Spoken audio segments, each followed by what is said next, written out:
Saludos y bienvenidos a Global Eye. Soy Emily Francis. Muchas gracias por acompañarnos. Cada semana analizamos a fondo las historias y los problemas que enfrentamos en nuestro mundo actual. Aquí tienen un vistazo de lo que tendremos en el programa de esta noche.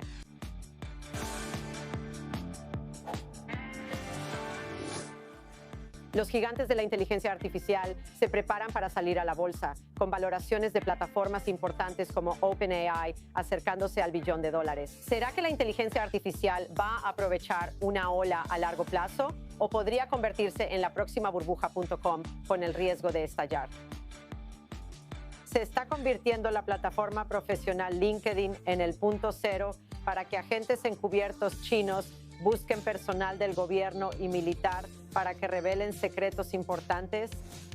¿Qué potencia está convirtiéndose en el primer país en hacer accesible el popular medicamento para bajar de peso, Ozempic, a quienes no tienen mucho dinero?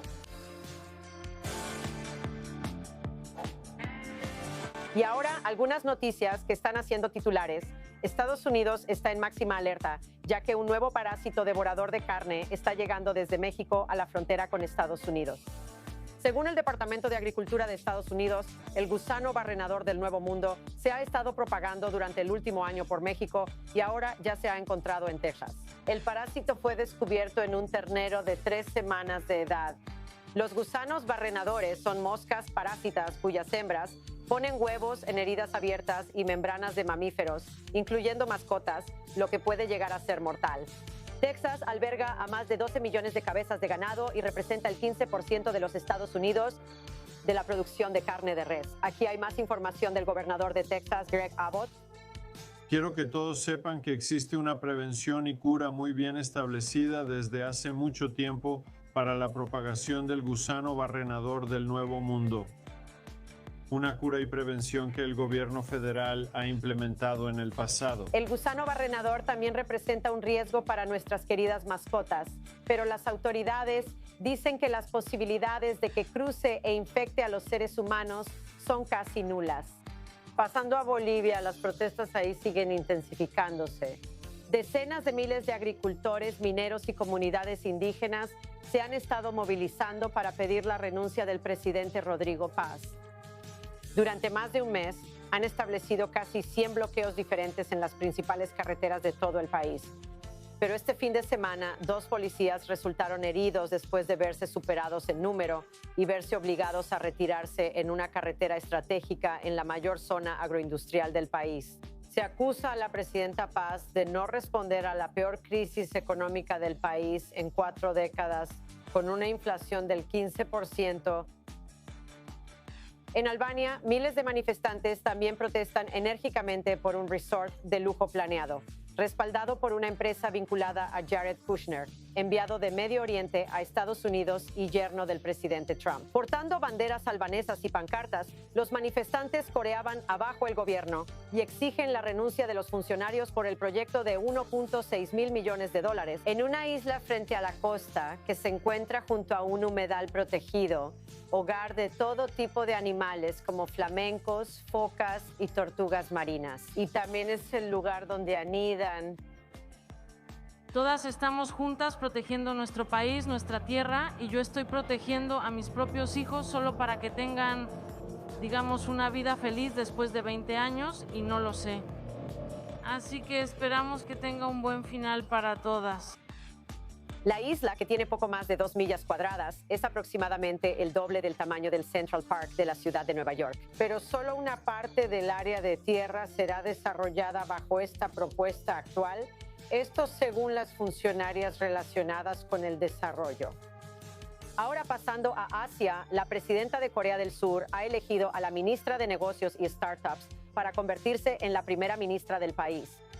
Si es aprobada por el Parlamento, Han se convertiría en la primera mujer en ser primera ministra en 20 años. Y si es elegida, se espera que lidere la transformación del país impulsada por la inteligencia artificial, lo cual sería prometedor para el crecimiento económico de Corea del Sur. Y ahora hemos llegado a la cima.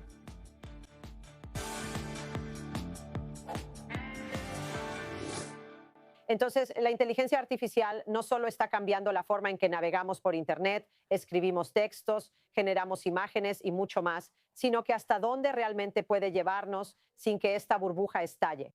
Esta noche nos acompañan en nuestro panel y debate desde la ciudad de Nueva York Esteban Warhaftig, vicepresidente asociado de investigación de acciones TMT, así como Dimitris Bulgaris, economista en jefe de Aurora Macro Strategies. Y también nos acompaña por Zoom nuestro propio corresponsal senior de I24 News en inglés, Owen Alterman. Bienvenidos a ambos. Antes de pasar a nuestro panel y debate en un momento, conozcamos un poco de contexto.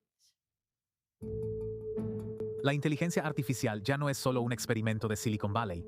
Está cambiando la forma en que las personas buscan en la web, escriben correos electrónicos, generan imágenes, programan software, hacen videos e incluso administran partes de sus negocios. Pero mientras más grande se vuelve la inteligencia artificial, más grande se vuelve la pregunta: ¿cuánto de este auge es real y cuánto es solo exageración? Los inversionistas están invirtiendo enormes cantidades de dinero en empresas de inteligencia artificial, con firmas como Anthropic y OpenAI, alcanzando valuaciones impresionantes, incluso mientras el costo de los chips, los centros de datos y la potencia de cómputo sigue aumentando. Reuters ha advertido que la verdadera pregunta puede no ser si el auge de la inteligencia artificial termina, sino qué pasará con los mercados cuando eso suceda. Al mismo tiempo, la competencia se está volviendo más dura. Empresas chinas como DeepSeek ya han demostrado que pueden construir modelos de inteligencia artificial potentes a menor costo, lo que aumenta la presión sobre las empresas estadounidenses y obliga a los inversionistas a preguntarse si los líderes de hoy seguirán dominando mañana. Luego está la cuestión del empleo. La inteligencia artificial puede ayudar a los trabajadores a moverse más rápido, pero también puede reemplazar tareas que antes realizaban escritores, diseñadores, programadores, investigadores, agentes de servicio al cliente y personal de oficina. Goldman Sachs dice que ya se están perdiendo algunos empleos en funciones donde la inteligencia artificial puede sustituir el trabajo humano, mientras que otros puestos están creciendo donde la inteligencia artificial apoya a los trabajadores en lugar de reemplazarlos. Así que el debate ya no es si la inteligencia artificial va a transformar la economía. Ya lo está haciendo. La verdadera pregunta es si esto es el inicio de una revolución tecnológica duradera o si la carrera de la inteligencia artificial avanza tan rápido que la burbuja podría estallar antes de que el mundo esté listo para las consecuencias. Así que esa es la pregunta del billón de dólares. Si estamos hablando de OpenAI, como acabamos de decir, vamos a comenzar nuestro panel ahora. Vamos a empezar con Stephen. Cada uno de ustedes tiene 30 segundos para responder antes de que profundicemos en las preguntas. Entonces, de nuevo, ¿este auge de la inteligencia artificial es real o es una burbuja que podría estallar de todas las formas, tanto en términos de nuestro dinero, nuestras inversiones y nuestro uso de estas plataformas para obtener información y para la creación de todo tipo de cosas? Así que empezaremos con Esteban. Creo plenamente que todo este desarrollo de la inteligencia artificial es un auge. No es como lo que hemos visto en el pasado, como lo que vimos con la burbuja de las .com a finales de los años 90. Creo que esto es realmente las primeras etapas de una cuarta revolución industrial. La razón por la que creo esto es porque las empresas que están invirtiendo en esta tecnología de inteligencia artificial tienen balances muy sólidos y perfiles de flujo de efectivo libre muy fuertes. Creo que es un poco diferente a la burbuja.com, donde estaba sostenida por estas startups en etapa temprana con alto consumo de efectivo que realmente alimentaban la burbuja.com. Y creo que todavía estamos en las etapas muy tempranas de la revolución de la inteligencia artificial que está ocurriendo de manera central y visible. Muy bien. Y Dimitris, ¿tú qué piensas? ¿Estás de acuerdo o en desacuerdo? Mira, creo que lo interesante de esta revolución tecnológica, como en cualquier otra revolución tecnológica, es que puede ser ambas cosas. Puede ser real y una burbuja. Los ferrocarriles a finales del siglo XIX eran una tecnología muy real. La gente todavía toma trenes. También causaron una burbuja financiera. La burbuja y el colapso de las .com, que mencionó Esteban, también se basaron en una tecnología real. Todos usamos Internet hoy en día, pero también vino acompañada de una burbuja, así que puede ser ambas cosas. Podría ser transformador a largo plazo y también causar valoraciones elevadas a corto plazo. Y sí, por supuesto, como todo, no todo es blanco o negro. Y ahora Alterman va a opinar. ¿Qué tienes que decir, amigo mío? Emily, este va a terminar 2-1 porque me voy con ellos. Estoy con Dimitris. Mira, lees los artículos y los comentarios sobre esto y aparecen ejemplos del siglo XIX con los ferrocarriles y de los 2000 con la burbuja.com y todo lo que hay en medio. Sería extraño si no hubiera una burbuja y los paralelismos están ahí. La inversión externa en centros de datos, muy parecido a la construcción de vías de ferrocarril en el siglo XIX. Y aquí hay al menos otros dos grandes riesgos. Emily, mencionaste a China y el hecho de que las empresas chinas podrían a la larga, de una manera un poco asimétrica, superar a sus competidores estadounidenses y también el potencial de riesgos regulatorios. Tenemos 7 empresas, los 7 magníficos que representan ¿qué? El 60% de la capitalización de mercado de la bolsa de valores, un porcentaje enorme. ¿Podría haber reguladores que intervengan y les acaben la fiesta a estas grandes empresas? ¿Y eso también podría afectar su valoración? Se acabó el tiempo. Tendremos que volver contigo. Bien, vamos a tratar de mantener esto en orden y que no sea confuso, ya que todos están participando de forma remota, así que iremos en orden de nuevo, comenzando con Steven. Entonces, la pregunta es, ¿empresas como OpenAI y Anthropic realmente valen las valoraciones que les están poniendo? ¿O crees que están infladas fuera de proporción y que, a pesar de la tecnología, podrían terminar causando problemas para los consumidores o para quienes apuestan por ellas? Quiero decir, creo que hay valoraciones muy justas tanto para OpenAI como para Anthropic. Quiero decir, estamos hablando de empresas que han tenido una tasa de crecimiento sin precedentes, algo que no hemos visto en ninguna industria en los últimos 20 años, y esto es exactamente lo que estamos viendo con ambas compañías. Anthropic alcanzó una tasa anual de $47,000 millones, OpenAI también alcanzó una tasa anual de $25,000 millones. Y eso supone un aumento con respecto a los $2,000 millones de OpenAI y al cero de Anthropic de hace unos años. Así que el crecimiento sin precedentes que estamos viendo de estos líderes en IA es exactamente la razón por la que merecen la valoración que tienen en este momento. Dimitris, ¿estás de acuerdo o en desacuerdo? Y el hecho de que haya tantos competidores, ¿cómo afectará eso también al libre mercado en este caso? Mira, creo que es muy importante que estas empresas estén financiadas de manera privada en este momento y hay factores muy serios detrás de ellas que respaldan esas valoraciones con dinero real. Entonces, ¿merecen esa valoración? Por supuesto que sí. La gente está invirtiendo a ese valor. Ahora, cuando salgan a la bolsa, creo que habrá una pregunta. ¿Sabes? ¿Será arriesgado? ¿Será una valoración que se mantenga después de la oferta pública inicial y durante 2 o 3 años? Y creo que la respuesta ahí es que no podemos saberlo. Ese es el riesgo. Y sin riesgo no puedes tener rendimientos en los mercados de acciones ni en ningún otro mercado. Así que sí, absolutamente, se merecen las valoraciones que están recibiendo. La gente está poniendo dinero real detrás de esto. ¿Eso va a funcionar en los próximos 2 o 3 años? ¿Quién sabe? Ese es el riesgo. Por eso hay retorno. El tiempo lo dirá. Cada vez que tenemos algún tipo de avance económico innovador, como la historia lo ha demostrado una y otra vez, Owen, ¿cuáles son tus pensamientos? Mira, estas son empresas que están haciendo un trabajo innovador, Emily, no hay duda de eso. Pero al final del día, de nuevo, en principio hay un valor que es demasiado alto. No sabemos si es el valor actual o si es algún valor futuro, ya que las valoraciones y los valores de las acciones de estos países simplemente siguen disparándose. Y hay competidores potenciales, especialmente en China, que han empezado a abrirse camino con una estrategia muy diferente. Así que creo que las circunstancias aquí realmente ameritan precaución. Y creo que es una gran señal de alerta que una parte tan grande de las valoraciones bursátiles en Nueva York provenga de un número tan pequeño de empresas. Eso pone una gran cantidad del dinero de los inversionistas y de los fondos de retiro en manos de solo unas pocas empresas. ¿Qué significa eso para la economía? ¿Y qué repercusiones tendría eso cuando tanto de nuestro dinero y tanto de nuestro futuro está apostado en un número tan pequeño de empresas y en un número muy reducido de personas que toman esas decisiones? Sí, y como mencionas el componente de China, sabemos que ellos pueden producir las cosas muy rápido y mucho más barato. ¿Qué tan rápido podría eso enfrentar un avance importante que también afectará los precios y las acciones de algunas de estas otras empresas? Supongo, Owen, si quieres terminar con eso y luego iremos con Esteban y Dimitris. Claro, es difícil, es extraño pensar en China luchando una guerra asimétrica. Es una potencia global en cualquier dimensión, pero en inteligencia artificial lo es. Está bloqueada por los controles de exportación de Estados Unidos para obtener el tipo de semiconductores y chips de inteligencia artificial que las empresas estadounidenses tienen a su alcance. Obviamente una política estadounidense muy consciente en la era tanto de Trump como de Biden, pero las empresas chinas han encontrado formas de adaptarse y, en cierto modo, ser más inteligentes y verse obligadas a ser más inteligentes por sus limitaciones. Vimos el impacto del modelo de DeepSeek cuando eso se rompió. Y las empresas chinas han encontrado formas de hacer cosas que no son tan buenas como las de las mejores empresas estadounidenses, pero son mucho más baratas. Y poner su información como código abierto también ha ampliado su alcance en el mercado. Los chinos están haciendo las cosas de una manera diferente y al final podrían tener una ventaja por hacerlo así. De nuevo, esto aumenta el riesgo para muchos de nosotros que de una u otra forma todos estamos invertidos directa o indirectamente en estas 7 enormes empresas tecnológicas. Y Esteban, entonces quiero decir, ¿cómo afectará esto a los resultados del libre comercio y los mercados si China empieza a sacar modelos más baratos? ¿Deberían los inversionistas actuar con cautela al hacer grandes transacciones? Quiero decir, cuando se trata de lo que está saliendo de China, estamos viendo muchos más avances en términos tecnológicos de empresas como DeepSeek.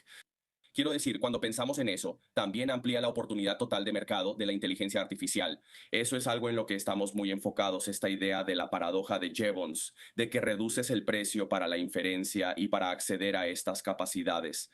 Con el tiempo va a abrir el mercado. Estados Unidos está por delante de China en cuanto a avances tecnológicos en el ámbito de la inteligencia artificial. Y creo que esto generará un poco más de conversación sobre los precios en el futuro, pero en general va a seguir expandiendo esa oportunidad de mercado en los próximos años. Muy bien. Otra pregunta, Dimitris, estás bien. Te voy a dejar ir primero. Hablemos de empleos. Creo que, como decíamos con la revolución industrial, la gente que cosía cosas a mano se asustó mucho. ¿Qué va a pasar si pierdo mi trabajo? Y luego vimos que eso llevó a un gran avance en la sociedad. Entonces, ¿qué tan grande debería ser el miedo de las personas sobre perder sus empleos y que la inteligencia artificial reemplace la necesidad de los seres humanos?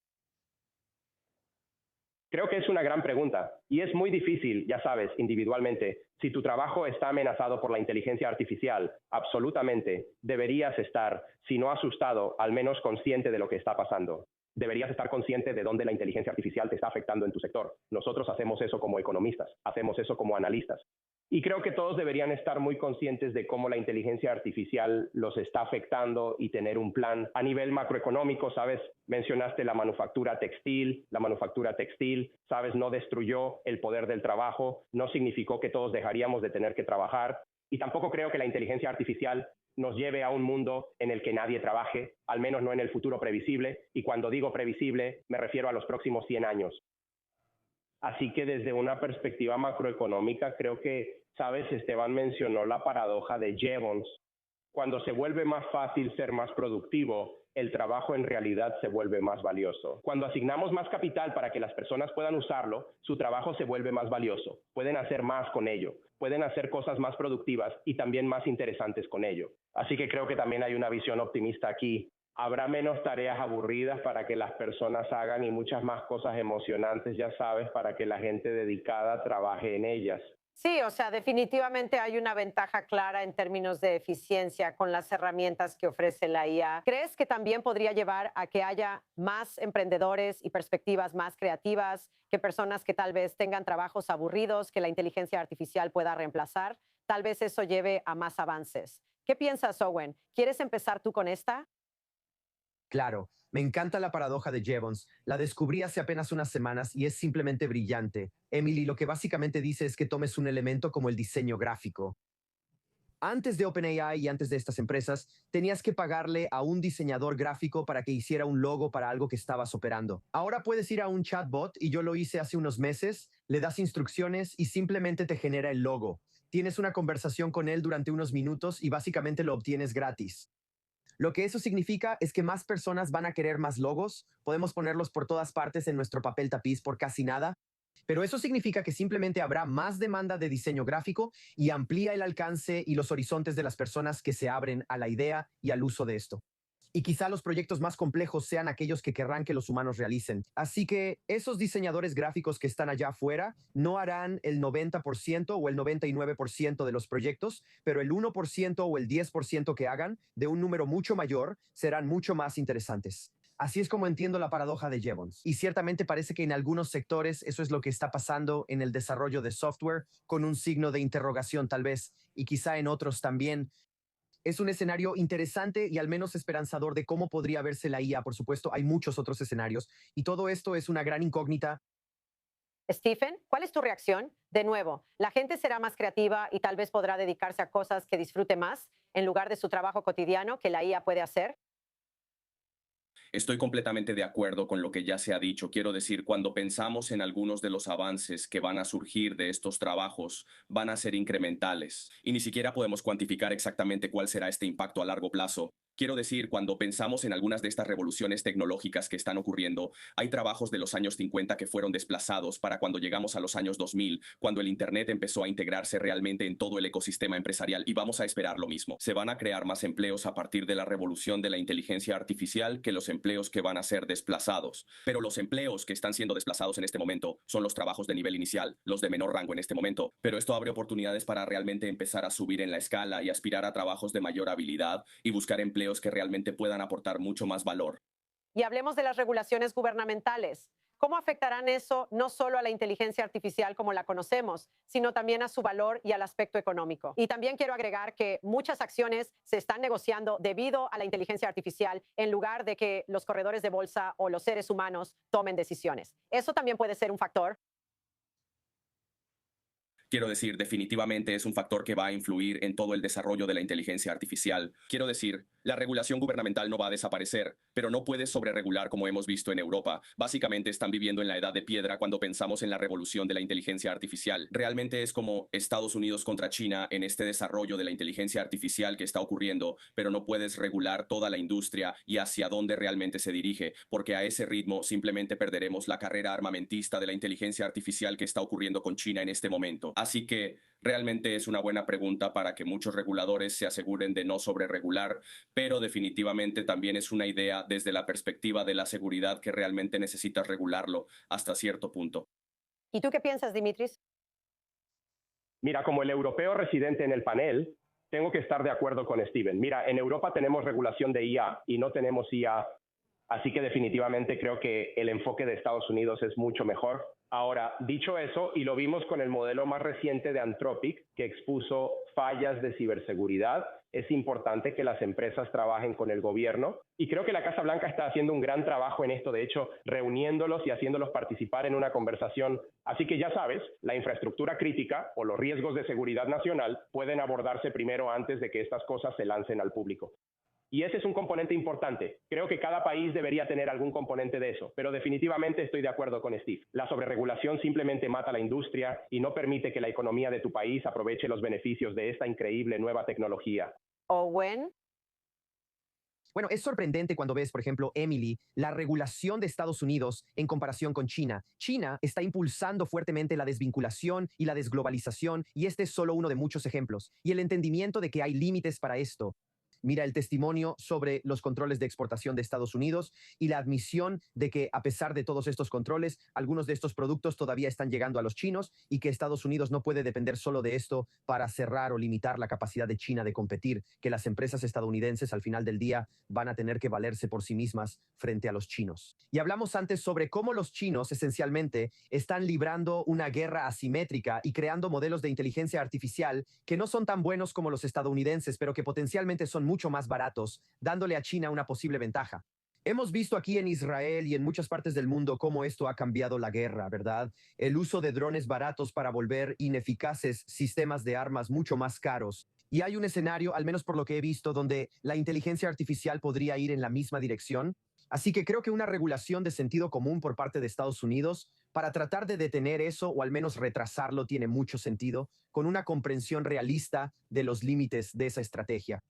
Y la necesidad de que las empresas estadounidenses encuentren formas de mantener su ventaja y que Estados Unidos aborde el tema de la energía para los centros de datos, donde los chinos también parecen tener una gran ventaja debido a su inversión en energías renovables. Entonces, sí, de hecho, sobre ese tema me refiero a los costos de esos, los chips, la energía, los centros de datos de los que estamos hablando. ¿Cómo afectará esto la sostenibilidad de la inteligencia artificial a medida que continúa avanzando y progresando en tiempo real? Stephen. Bueno, mira, sí. Bueno, mira, está bien. Creo que la comparación que la gente hace es con los ferrocarriles, ¿verdad? Los ferrocarriles se construyeron en Estados Unidos en el siglo XIX, como hemos escuchado en esta conversación, fueron una gran innovación, hicieron que la economía fuera mucho más eficiente. Y la gente viajó en tren y envió cosas por tren durante mucho tiempo, incluso hasta ahora. Pero al mismo tiempo, los ferrocarriles se construyeron en exceso y existe ese mismo riesgo con los centros de datos también. También hay personas que dicen que no habrá suficientes centros de datos y que eso será un factor que obstaculizará el desarrollo de la IA, así que es un factor que simplemente no conocemos. Pero la historia, creo, nos enseña al menos a ser cautelosos con esto y a entender los riesgos de que esto también podría llevar a una especie de burbuja. Cierto. Y también, Esteban, no olvidemos, quiero decir, la revolución industrial llevó a todo tipo de cosas, el carbón y todos los problemas ambientales que estamos enfrentando. Sí, la inteligencia artificial es algo que está en el aire, pero ¿cuáles podrían ser las repercusiones a largo plazo? No solo en formas que tal vez ni siquiera conocemos todavía, sino también como hablamos sobre el costo de estos chips y demás. Quiero decir, cuando pensamos en todo el despliegue de la infraestructura de la inteligencia artificial, cuando pensamos en centros de datos, pensamos en energía, realmente es un juego a largo plazo. Quiero decir, esto es exactamente en lo que todos estos hiperescaladores están invirtiendo una cantidad significativa de capital. O sea, están duplicando el gasto de capital en inteligencia artificial este año en comparación con el año pasado y realmente están tratando de aprovechar esa oportunidad. Y están viendo que la capacidad para cubrir gran parte de la demanda en cartera sigue siendo insuficiente. Así que la demanda está superando a la oferta. Eso es lo que estamos viendo ahora mismo. Y prefieres construir de más que de menos para realmente generar un retorno de inversión sostenible a largo plazo. Muy bien, Dimitris. Terminamos contigo. ¿Algún comentario final sobre esta pregunta? Mira, para regresar al mercado, creo que es muy importante entender que, ya sabes, este despliegue, esta inversión de capital es extremadamente costosa. Es tan costosa que empresas como Google, que hasta hace unos años tenían balances saneados, sin ninguna deuda, devolvían efectivo a los accionistas año tras año, ahora no solo están acudiendo a los mercados globales de deuda para recaudar suficiente dinero para invertir, sino también a los mercados accionarios. Eso es lo que vimos la semana pasada. Y luego Meta intentó hacer lo mismo el viernes o anunció que podrían salir a levantar capital mediante acciones. Y eso fue lo que asustó a los mercados. Y creo que, ¿sabes? Una de las cosas que hay que entender aquí es que esto va a requerir mucho capital. Y, ¿sabes? Con las valoraciones actuales, es muy difícil ver que el público inversionista y los ahorros globales puedan proporcionar eso. Así que creo que esa es la amenaza. Simplemente hay una demanda tremenda de capital que, ¿sabes? Pueden los mercados satisfacer eso. Pueden satisfacer que Google recaude 80,000 millones y que SpaceX salga a bolsa y que Anthropic haga una oferta pública inicial y que OpenAI haga una oferta pública inicial y que Meta recaude dinero, todo en el lapso de 6 meses. Creo que esa es una pregunta importante. Bueno, muchas gracias a todos. Definitivamente fue una conversación interesante. Yo misma aprendí mucho y veremos qué sucede. Solo el tiempo lo dirá. Pero de nuevo, la inteligencia artificial se está desarrollando y mejorando cada día. Así que esto claramente es un ritmo de cambio acelerado en nuestro mundo. Gracias a todos. Muchas gracias. Gracias. Y no se vayan a ningún lado. Vamos a regresar en un momento. Hacemos una breve pausa y volveremos con mucho más. Por supuesto.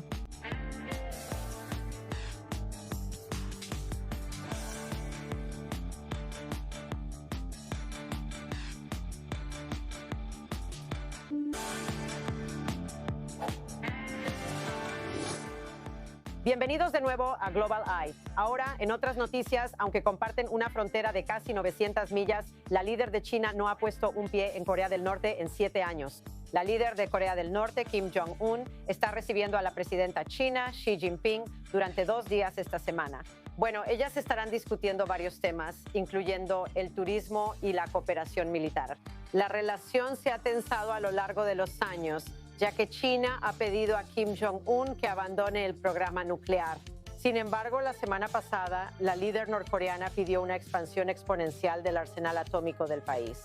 De manera similar, Corea del Norte se ha mostrado cautelosa a la hora de depender demasiado de China, que es la segunda economía más grande del mundo.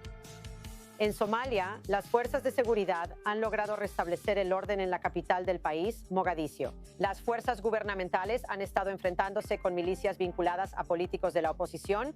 La policía logró incautar armas y municiones a los combatientes de la oposición.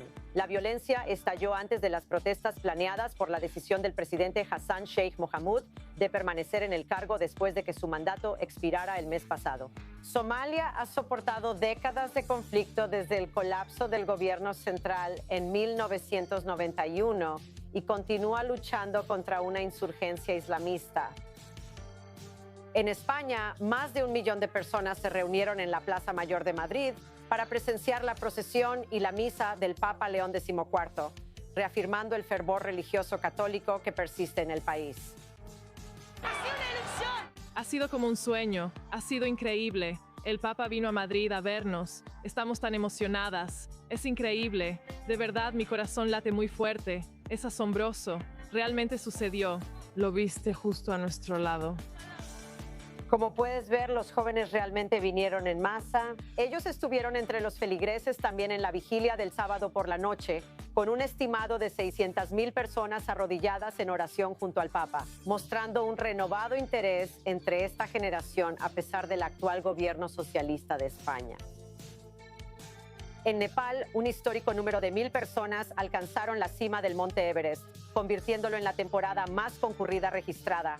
Sin embargo, el cuello de botella hacia la cima del mundo resultó peligroso, ya que un enorme trozo de hielo glaciar bloqueó el camino, lo que estaba retrasando la llegada de los montañistas a la cumbre y pudo haber resultado bastante mortal.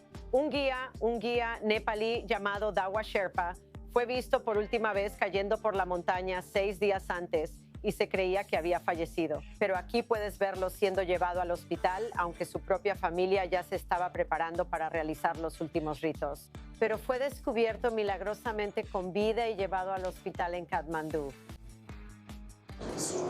Cuando escuchamos sobre eso por primera vez, no estábamos seguras de si esa persona era realmente nuestro padre. Así que, para estar seguras, pedimos que nos enviaran fotos, y solo entonces estuvimos seguras y estábamos muy felices. Dawa Sherpa dice que simplemente se quedó sin oxígeno y se quedó atrás durante el descenso. Incluso él mismo se estaba preparando para morir, aunque toda la cultura dedica sus vidas a ser Sherpas. Pero él debe su supervivencia a masticar hielo y encontrar chocolate en su bolsillo. Ahora pongamos el foco en algunas de las principales noticias de todo el mundo que quizás te perdiste esta semana.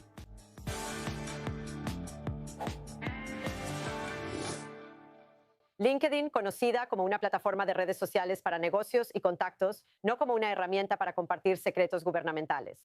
Sin embargo, una agencia de espionaje, 5 Ojos, que es una alianza entre Australia, Canadá, Nueva Zelanda, el Reino Unido y Estados Unidos, señaló una amenaza grave por parte de China. En un boletín conjunto, informaron al público que espías chinos estaban intentando reclutar a personal del gobierno y militar para que revelaran información confidencial. ¿Cómo pudo pasar esto? Bueno, estamos a punto de hacer algunas preguntas serias y nos acompaña en vivo el exoficial de operaciones encubiertas de la CIA, Miguel Baker. Hola y gracias por estar aquí, Miguel. Por supuesto, gracias a ustedes. Entonces, antes que nada, esto es algo muy aterrador. Mucha gente usa LinkedIn. ¿Cuánto tiempo se cree que estos espías estuvieron intentando reclutar inteligencia y secretos? Bueno, probablemente, siendo honestos, desde que LinkedIn ha estado operando, así que no es algo nuevo. Ya sabes, la idea de que el aparato de inteligencia chino, ya sea el Ministerio de Seguridad del Estado o elementos de inteligencia del EPL, van a usar lo que tengan a su disposición, ¿verdad? Y han demostrado ser probablemente los perpetradores más agresivos de, como queramos llamarlo, espionaje económico, travesuras cibernéticas. Y entonces el uso de LinkedIn es solo otra herramienta en su arsenal, por así decirlo. Entonces, quiero decir cómo lo usaron. De nuevo, quiero decir, LinkedIn, si alguien me hiciera una pregunta personal sobre mi propio trabajo, yo sospecharía. Y apenas soy alguien con un nivel de salario como para tener secretos gubernamentales. Bueno, es una gran pregunta, pero la realidad es la metodología, perdón. No soy conocido por usar palabras rimbombantes. Nunca ha cambiado realmente. Lo que ha cambiado es la tecnología y eso ha permitido que los servicios de inteligencia operen de diferentes maneras. Pero a lo que me refiero con eso es que antes de, digamos, el Internet, ¿verdad? Entonces, los operadores de inteligencia chinos se presentaban en una conferencia en algún lugar del mundo o en un evento académico o un seminario y buscaban entre los asistentes a personas de interés. ¿Y quiénes son esas personas? Bueno, son personas con acceso a información militar, información gubernamental, información de inteligencia, información comercial, ¿verdad? Todo es de interés para el aparato de inteligencia chino y tienen los recursos y la motivación para básicamente absorberlo todo. Así que en los viejos tiempos ibas a estos eventos, hacías contactos, ya sabes, tal vez intercambiabas cartas y, ya sabes, tratabas de invitarlos a ayudarte con alguna investigación o un proyecto en el que estuvieras trabajando. Y todo parecía muy inocente. Sabes, no te pedían información clasificada de inmediato. Ahora, con LinkedIn y una variedad de otras aplicaciones, simplemente se amplía el panorama. Así que ahora tienen más oportunidades de salir, de contactar a personas en posiciones donde creen que ese individuo tiene acceso a información valiosa y empezar muy lenta y suavemente a tratar de desarrollar una relación que eventualmente, esperan, lleve a que esa persona sea reclutada y luego proporcione información clasificada. Bueno, dicho eso, ¿quién tiene largas conversaciones en LinkedIn? Incluso si empiezas a construir una relación, no es como si la gente no tuviera vidas ocupadas. Están ocupados trabajando. Entonces, ¿cómo continúa eso? Sí, vas paso a paso, vas paso a paso. Muchas veces empieza de manera muy inocente. Leí tu publicación o tu artículo o lo que sea, si es alguien del ámbito académico o un especialista en investigación, y ya sabes, de ahí poco a poco se va construyendo. Y luego buscas establecer un tipo de contacto más permanente. Podríamos intercambiar datos de contacto y te enviaré algunos correos electrónicos o ya sabes, estoy trabajando en este artículo y realmente estoy atascado en este tema. ¿Hay alguna manera en que tal vez puedas ayudarme? Y tal vez la próxima vez que se ofrezca incluso podría darte un estipendio, un poco de dinero para, ya sabes, agradecerte. Y luego, eventualmente, tal vez tú, ya sabes, desarrolles esa relación hasta llegar a una reunión personal, ¿verdad? Y tal vez tengas esa reunión y hagas una evaluación. Tal vez después le pases esa persona a alguien que esté un poco más avanzado en la operación de inteligencia y de repente, ya sabes, lo que estás haciendo es buscar individuos que estén dispuestos a comenzar ese camino. Y estás buscando puntos de presión y debilidades, y estás buscando oportunidades. Y una vez que lanzas ese anzuelo, es decir, una vez que te dan alguna información, aunque al principio parezca inofensiva, desde la perspectiva de un operador de inteligencia, ya has puesto ese anzuelo. Ahora, de alguna manera los llevas contigo. Así que claramente esto es bastante difícil de monitorear, incluso si eres la oficial de inteligencia más experimentada o la CIA o lo que sea con estos países. Entonces, a medida que las redes sociales se vuelven más prevalentes y hay más herramientas, ¿qué podrían hacer estas agencias de espionaje para prepararse ante esta nueva amenaza? Bueno, hay varias cosas. Una es tener un diálogo más abierto con la comunidad académica y con el sector comercial en una variedad de sectores. Porque, de nuevo, desde la perspectiva del operador de inteligencia chino, están interesados en todo, ¿verdad? Si tienes una empresa, podrías pensar, bueno, ellos nunca van a estar interesados en mí, solo produzco algunas piezas. Bueno, tal vez cierta parte de esa pieza tenga un componente que sea importante desde su perspectiva para algo en lo que están trabajando. Así que no puedes, nunca puedes decir que no van a estar interesados en ti como empresa, ¿verdad? Porque no sabes qué es lo que buscan poner en su bolsa.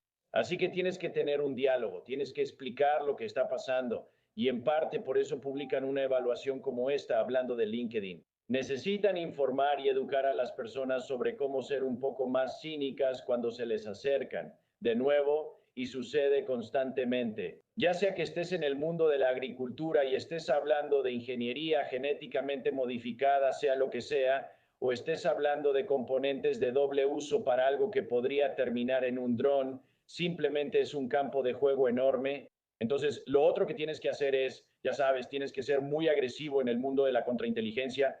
Y recientemente aquí en los Estados Unidos, ya sabes, ha habido varios casos donde hemos identificado y acusado a individuos de trabajar con la inteligencia china. Wow, muy interesante y muy aterrador en muchos sentidos. Muchas gracias, Michael Baker. Cuídate.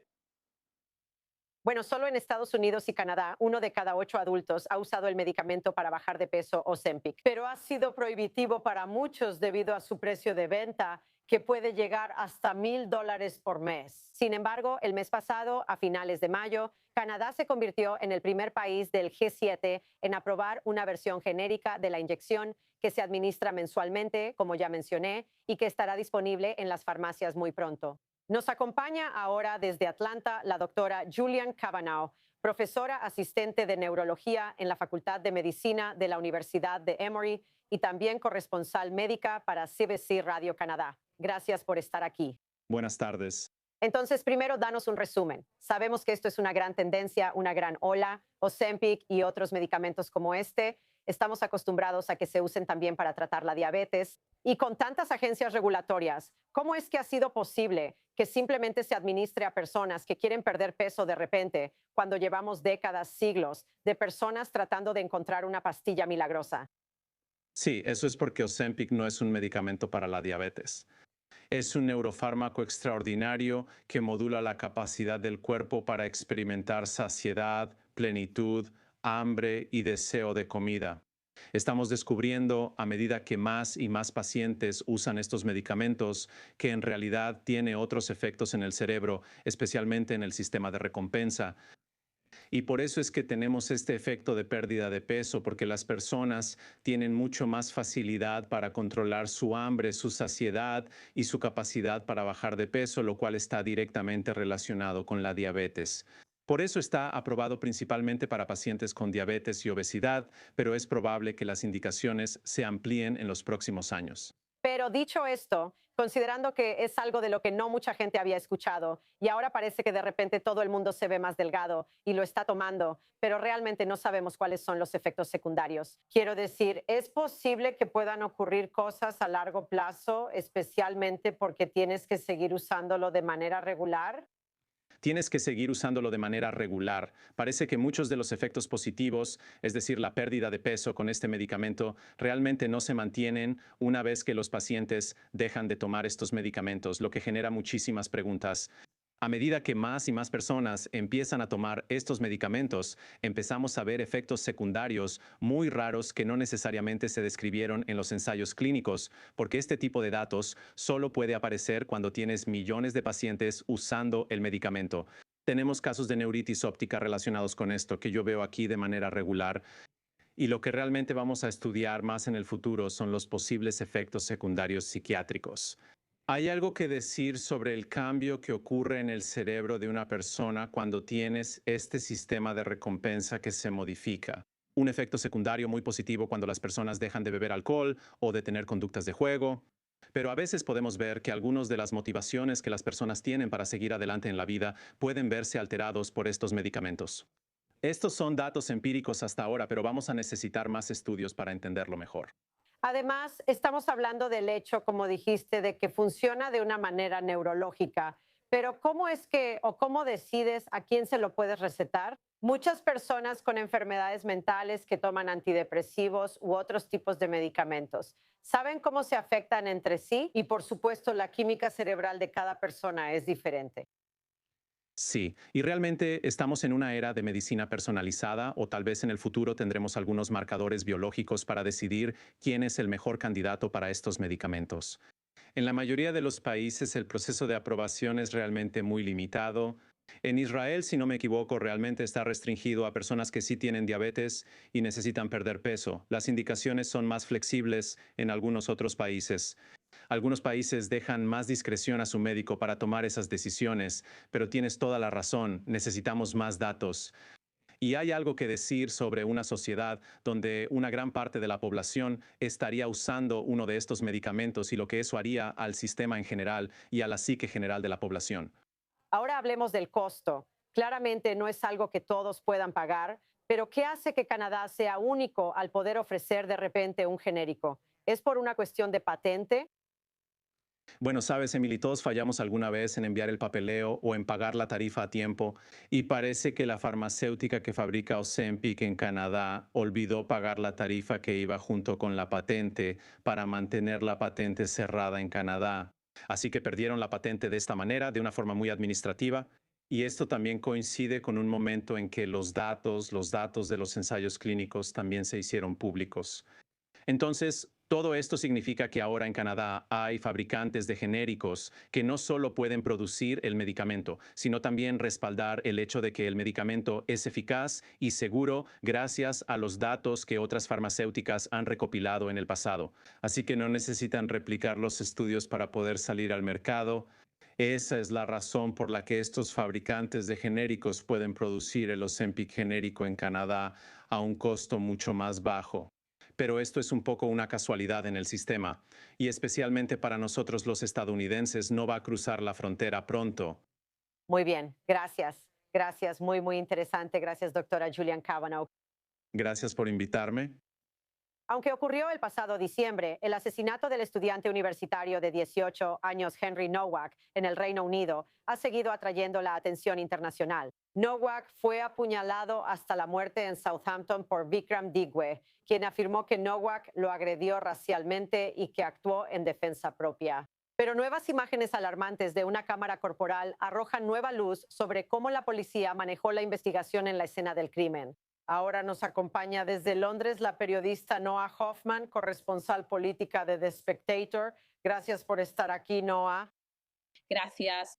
Así que realmente esta es una historia loca de la que hemos estado hablando desde hace ya un buen tiempo, pero para esos espectadores, principalmente también en Estados Unidos, que no han seguido el caso, explica qué pasó y por qué esto es tan controversial, confuso y complejo. Así que este es un caso realmente trágico de una estudiante universitaria de 18 años que fue apuñalada de manera muy trágica en Southampton. Cuando la policía fue llamada por el perpetrador, por los perpetradores, su familia, intentaron hacer que la víctima, Henry, pareciera como si él fuera el criminal en este caso. Y usaron la afirmación de que Henry había sido racista hacia Vikram Dikwa, quien es un Sikh, como una especie de distracción para cambiar la narrativa de lo que realmente sucedió. Ahora, cuando la policía llegó, Henry había sido apuñalado y les dijo a los policías: me apuñalaron, necesito ayuda. Sin embargo, ellos dijeron: no te creemos. Lo esposaron. Él dijo repetidamente: no puedo respirar, y esos fueron sus últimos momentos de vida. Luego murió porque la policía no atendió la herida de apuñalamiento y lo habían acusado de ser racista. Bueno, y dicho eso, ¿qué tipo de recurso hay? ¿Es esto un delito por parte de la policía, independientemente de quién tuvo la culpa, esposarlo y apresurarse a ese tipo de juicio? Así que sí, este caso ha tenido enormes repercusiones políticas en el Reino Unido, principalmente porque ha desencadenado un debate sobre el estado de la policía. Y si tal vez ha sido impactado por el tipo de políticas de identidad y la agenda de Day que vimos tras el movimiento Black Lives Matter, y cuando las políticas de identidad estaban realmente al frente de gran parte del discurso público. Y en el Reino Unido, mucho de eso en realidad fue importado de Estados Unidos, cuando en realidad aquí operamos en un contexto muy diferente. Sin embargo, también ha habido muchas repercusiones políticas en el sentido de que hay frustración porque algunos políticos quizás están usando este caso realmente trágico para causar. Lo que los críticos dirían es que hay más división cuando este es un momento en que la sociedad debería unirse y no aumentar la tensión. Exacto, y estamos viendo tanta violencia, tiroteos masivos y demás, y claramente este tipo de cosas, cuando estamos tan polarizados, es bastante aterrador y peligroso en sí mismo. Ahora, las imágenes de la cámara corporal que se publicaron también revelan que el perpetrador, quien fue sentenciado a más de 20 años de prisión, tampoco estaba diciendo la verdad. Sí, quiero corregirte. Realmente no tenemos tiroteos masivos en el Reino Unido. Sí, eso es cierto. Tenemos muy buenas leyes de armas que nos mantienen seguras en ese sentido. Sin embargo, hay problemas con los delitos con arma blanca. Y este fue otro ejemplo de eso. Así que ha habido mucho debate sobre si el hecho de que las personas Sikh puedan portar su cuchillo ceremonial religioso, el kirpan, si deberían prohibirles hacerlo. Ahora, esa es una conversación que está ocurriendo en el discurso público, pero muchos miembros de la comunidad CJ han señalado que la persona que cometió el delito en realidad no usó el cuchillo religioso. Él usó un cuchillo diferente para cometer el ataque y ellos piensan que esto es una distracción y que realmente este no es el problema principal.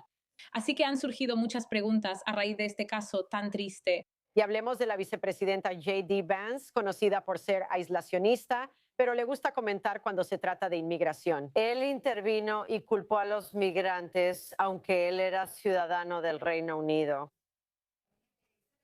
Entonces, ¿fue inapropiado que la vicepresidenta Vance interviniera y dijera algo? ¿Y cuáles son las repercusiones dentro de los altos mandos políticos del Reino Unido? Así que creo que la mayoría del público aquí está de acuerdo en que su intervención fue bastante ridícula. Y quizás, ya sabes, tienen la actitud de que debería arreglar sus propios asuntos antes de mirar hacia afuera, y pontificando sobre otros países e interviniendo en asuntos internos. Creo que David Lammy, quien es el secretario de Justicia aquí y viceprimer ministro y es bastante cercano a J.D. Vance, tuvo una llamada telefónica con él donde, en un tono mucho más diplomático, reiteró esa postura. Como dijiste, el perpetrador era británico, nació aquí. Ha habido muchos problemas con la migración masiva en el Reino Unido y hay muchas conversaciones pendientes sobre esas consecuencias, pero este hombre no era un inmigrante. Así que su intervención realmente no fue bien recibida aquí por mucha gente. Muy bien. Muchas gracias, periodista Noah Hoffman, corresponsal política de The Spectator. Continuando con este tema, una pareja británica encarcelada en Irán ha perdido su apelación contra una sentencia de 10 años de prisión por espionaje, cargos que niegan rotundamente. Su familia dice que Craig y Lindsay Foreman no pudieron asistir a la audiencia, mientras aumenta la presión sobre el gobierno del Reino Unido para que muestre un plan claro para traerlos de regreso a casa. Aquí hay más información en este informe. Está bien, mi nombre es Craig Foreman. He sido carpintero en Toronto toda mi vida y he estado felizmente casado con Lindsay durante los últimos 10 años. Actualmente ambos estamos cumpliendo 14 meses de una condena de 10 años en la prisión de Evin, en Teherán, por crímenes que nunca cometimos, acusados de espiar para el Reino Unido e Israel.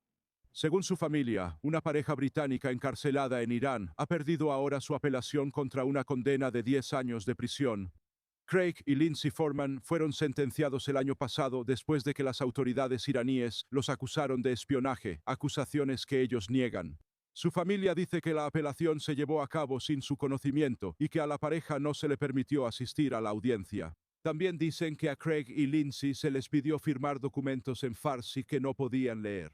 Bueno, ya estamos adentro y ahora nos estamos despidiendo de la bicicleta, así que solo vamos a manejar y quitar todo el equipo para ponerlo en el auto de nuestros queridos amigos y luego nos vamos. La pareja había estado viajando en motocicleta antes de su detención en Irán. El hijo de Lindsay Foreman, Joe Bennett, dice que ha estado en contacto regular con su madre, pero afirma que las condiciones dentro de la prisión son profundamente preocupantes. He podido hablar con mi mamá casi todos los días. Tuve noticias de ella esta mañana. Mira, las condiciones han sido malas desde su llegada, especialmente desde que mi mamá llegó en octubre. ¿Sabes? Está lleno de ratas, infestado de alimañas, plagado de bichos. Es insalubre. Ellos, ya sabes, no es a lo que están acostumbrados. Quiero decir, es una prisión, pero a un nivel realmente grave. Y escucha, nos están diciendo que, ya sabes, durante la noche escuchan los aviones pasando, escuchan las bombas cayendo en las áreas alrededor de Evin. Y una de las bombas cayó tan cerca de la prisión que, de hecho, rompió las ventanas y el techo. Así que están muy preocupados. Quiero decir, eso es decir poco. Están asustados. El Poder Judicial de Irán no ha comentado de inmediato sobre la decisión sobre la apelación. El Ministerio de Relaciones Exteriores del Reino Unido dice que está decepcionado y que seguirá trabajando para asegurar que Craig y Lindsay regresen sanos y salvos al Reino Unido. Pero la familia dice que, aunque la comunicación con los funcionarios británicos ha continuado, todavía no han visto un plan claro para traerlos de regreso a casa. En cuanto al apoyo que hemos recibido del gobierno del Reino Unido, para ser honesto, han sido buenos comunicándose y sirviendo de apoyo emocional para la familia cuando estamos preocupados, frustrados o lo que sea. En cuanto al apoyo, les han proporcionado acceso consular. Pero de eso ya han pasado, ¿sabes? 3 meses desde la última vez. El apoyo que más nos importa es su plan para traer a mis padres de regreso a casa. Y por el momento no hemos visto ningún plan, estrategia ni ningún cambio en eso. Así que, siendo honesto, el apoyo ha sido mínimo. El gobierno británico anteriormente ha calificado la sentencia de Foreman como totalmente injustificable. Pero después de la apelación fallida, su familia dice que el caso ha entrado en una etapa aún más urgente, con la pareja aún en prisión, aún negando los cargos y aún esperando una salida. Y antes de despedirnos, podemos tomar un respiro. Una vez más, la diplomacia del panda vuelve a ser protagonista, ya que todo tipo de pandas son considerados propiedad estatal de China, incluso cuando son prestados a zoológicos e instalaciones de investigación en todo el mundo. Ahora, 2 pandas del zoológico de Shanghái en China han llegado sanos y salvos al zoológico de Taipei, con mucha pompa y circunstancia. Aunque estarán en cuarentena durante un mes, serán liberados para que los visitantes y espectadores puedan disfrutar de ellos. Son una raza pequeña, como pueden ver, parecidos a los mapaches y están casi en peligro de extinción.